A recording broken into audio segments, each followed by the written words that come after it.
there as well. But what you use to create your art is actually food. It is, yeah. I'm a pop culture portrait artist, really. I make portraits of celebrities or sort of popular iconic imagery using food materials.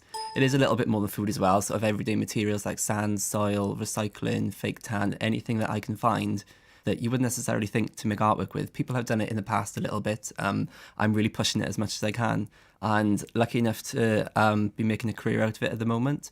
Just got a commission with a state-of-the-art restaurant in Cardiff. It opened in January, and they asked for 6 local artists to come in and decorate these amazing circular booths that they have. I was lucky enough to get chosen as one of them. So you're going to do that with food? Well, it's going to be prints of them, so it can stay there for the duration of hopefully the restaurant being there. So it's going to be a permanent fixture. It's about 25 of my favourite portraits, including Simon Cowell with Marmite on toast, Stephen Fry with egg fried rice and vegetables, Twiggy with twiglets, Britney Spears with peanut butter and jelly, Taylor Swift with coffee. There's so many different ones. It's a really unique kind of thing to sit in there and eat your food and be looking at these portraits and sort of almost playing a game with yourself, guessing what they're made out of and all that kind of thing. So it's going to be a really unique experience when people get to go in there. Because you appeared on Britain's Got Talent. That's right, yeah, in 2011. Valleys by myself from Ebervale, kind of a big dream for me was to sort of get my art out there. And I started uploading videos of myself in time-lapse making the work onto YouTube. Started to get a bit of a following, and people were being really, really positive about it. Did a portrait of Simon Cowell, Marmite on toast. People suggested I should take it onto the show, get it to him himself. And I got all the way through to the semi-final and took the exposure of that show and ran with it, basically, and have made a career of it since. So I was really pleased. How on earth did you start doing this? Because you studied fine art, didn't you? Yes, that's right. I graduated 2 years ago from UWIC in Cardiff.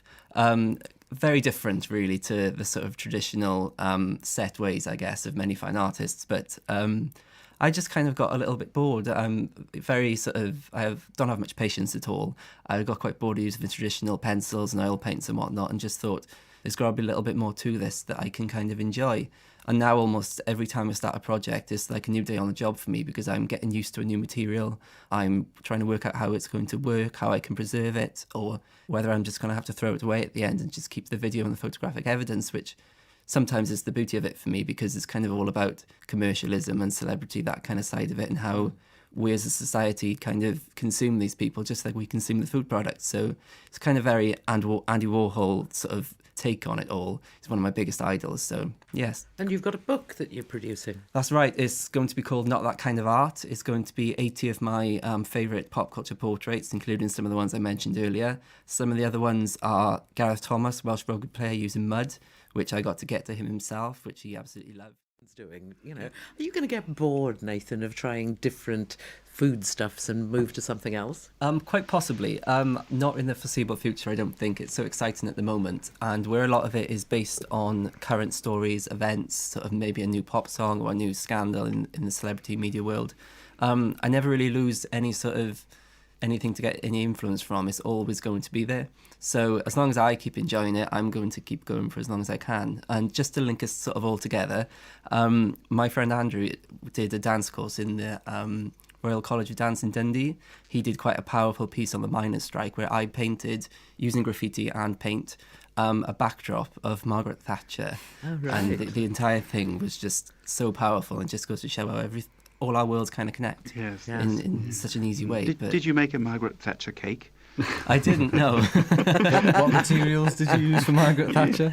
That one was just paint and graffiti, but I've also done a separate portrait of her using Welsh coal. Yes. Just after she passed away, and it was quite a controversial piece, and it did quite well. Yeah. So, whether you loved her or loathed her, it said exactly who she was. Absolutely. I love the way that you can make things out of food, and they start out as one thing and then you eat them. Yeah. If a piece goes wrong, a piece of toast, it's easy just to eat it rather than. Has it got a sell-by date? Some of your paintings. Some of them do, yeah. Some of them just a few hours.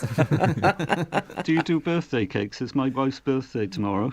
I've actually never tried it, but a lot of people have said about using icing and things to do birthday cakes. So maybe one day. Well, there we go. Roger, send an order in. That's Right, the answer. I shall do that. We have a piece in the repertoire, and it's actually designed by Andy Warhol.